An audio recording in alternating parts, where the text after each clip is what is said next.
Halo teman-teman semua, pada video kali ini kelompok kami akan menjelaskan tentang exploring sexuality. Berikut nama anggota kelompok kami dari kelas A dan kelas B. Biological and cultural factor. Yang pertama ada biological factors.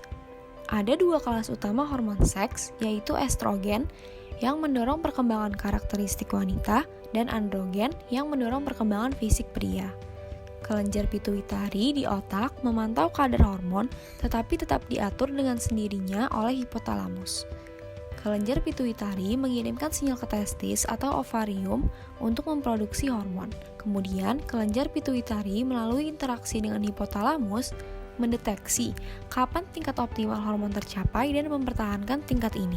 Bagi pria, kadar androgen yang lebih tinggi dikaitkan dengan motivasi seksual dan frekuensi orgasme. Meskipun demikian, perilaku seksual pada manusia sangat individual sehingga sulit untuk membedakan efek hormon.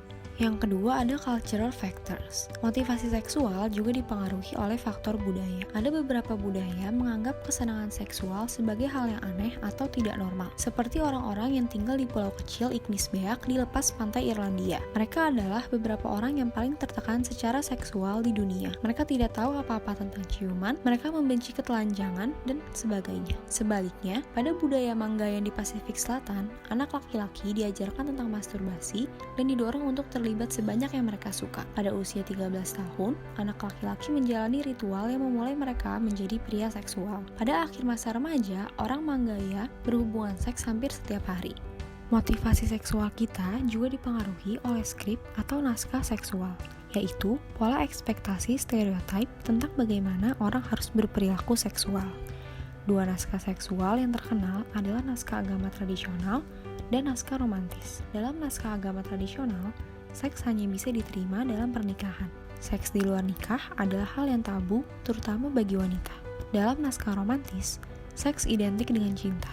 Jika kita mengembangkan hubungan dengan seseorang lalu jatuh cinta, berhubungan seks dengan orang tersebut tidak masalah apakah kita sudah menikah atau tidak. Wanita cenderung mengaitkan hubungan seksual dengan cinta lebih dari pria, dan pria cenderung menekankan penaklukan seksual.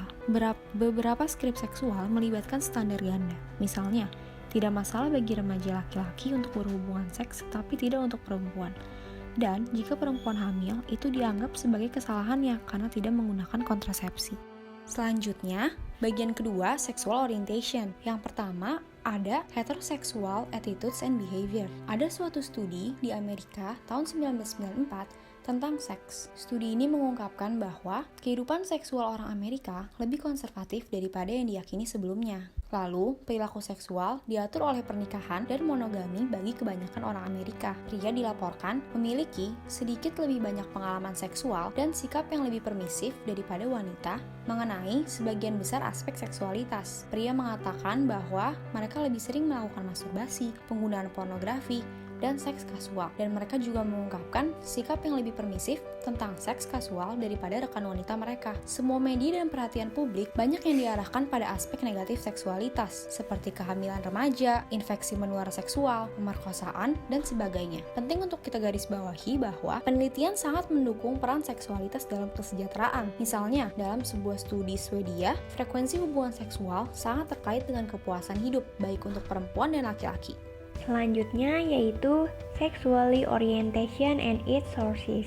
Menurut Savin Williams pada tahun 2019, pada era milenial ini, orientasi seksual tidak lagi mengenai hubungan antara pria dan wanita saja, namun secara eksklusif menyebar antara pria dengan pria atau biasa disebut dengan gay, maupun wanita dengan wanita yang biasa disebut dengan lesbian. Lalu, biseksual merupakan istilah yang digunakan bagi mereka yang memiliki ketertarikan seksual dengan pria sekaligus wanita, sedangkan transseksual merupakan istilah yang digunakan bagi mereka yang telah mengubah karakteristik seksualnya menjadi lebih sesuai dengan identitasnya. Dalam sebuah penelitian yang dilakukan oleh Fingerhut dan Peplau pada tahun 2013, dinyatakan bahwa seluruh manusia terlepas dari orientasi seksualnya memiliki respons fisiologikal yang sama mengenai rangsangan ataupun stimulus seksual. Dari investigasi yang telah dilakukan, tidak ditemukannya perbedaan mengenai sikap serta perilaku seksual antara lesbian, gay, dan biseksual dengan straight. Lalu, dalam beberapa penelitian dikatakan bahwa periode kritis prenatal yang sangat awal dapat mempengaruhi sexual orientation. Menurut Ellis dan Ames, pada tahun 1987 mengatakan bahwa pada bulan kedua hingga kelima setelah pembuahan, paparan janin terhadap kadar hormon yang khas pada wanita dapat menyebabkan individu, baik pria maupun wanita, menjadi tertarik pada pria. Jika hipotesis masa kritis ini ternyata benar, itu akan menjelaskan mengapa dokter menemukan bahwa sexual orientation itu sulit, jika bukan tidak mungkin untuk dimodifikasi. Selanjutnya yaitu attitude and behavior of lesbian and gay. Dikatakan bahwa lesbian memiliki lebih sedikit pasangan seksual daripada gay, serta lebih terbuka terhadap aktivitas seksual. Lalu menurut Laura Brown pada tahun 1989, mengatakan bahwa lesbian dan gay jauh lebih dapat menikmati kehidupannya ketika tidak mengikuti stigma atau aturan kebanyakan budaya, karena hal tersebut akan membuat mereka merasa menjadi kaum minoritas. Bagi mereka, menciptakan budaya sendiri dapat lebih bisa diterima dibandingkan mengikuti suatu aturan tertentu. Sexually transmitted infections. Sexually transmitted infections atau STI atau biasa disebut penyakit menular seksual adalah penyakit yang ditularkan melalui hubungan seksual. STI yang paling umum adalah infeksi bakteri seperti gonorea, sifilis, dan chlamydia. Ada pula STI yang disebabkan oleh virus seperti AIDS, genital herpes, dan genital warts. HIV adalah virus yang merusak sistem kekebalan tubuh manusia. Sekali seseorang terinfeksi HIV, virus akan merusak dan mengalahkan sistem imun yang akan mengarah kepada AIDS. Seseorang yang mengidap AIDS memiliki sistem imun yang sangat lemah dan bisa mengancam kehidupan. Strategi yang baik untuk melindungi penularan HIV dan penyakit menular seksual lainnya antara lain, yang pertama, mengetahui status risiko pasangan. Seseorang yang pernah melakukan hubungan seksual mungkin saja tanpa disadari telah tertular oleh STI. Maka dari itu, penting untuk mengetahui status risiko pasangan. Yang kedua, melakukan pemeriksaan kesehatan. Ahli merekomendasikan pasangan untuk melakukan pemeriksaan kesehatan sebelum memulai hubungan seksual. Yang ketiga, melakukan hubungan seksual yang aman. Dan yang terakhir, tidak melakukan hubungan seksual dengan banyak pasangan. Forcible sexual behavior and sexual harassment. Rape atau pemerkosaan adalah hubungan seksual paksa tanpa persetujuan. Rape merupakan pengalaman yang traumatis bagi korban dan juga orang-orang terdekatnya. Dampak dari pemerkosaan ini antara lain depresi, post-traumatic stress disorder, ketakutan, kecemasan, peningkatan penggunaan obat-obatan, dan pemikiran untuk bunuh diri.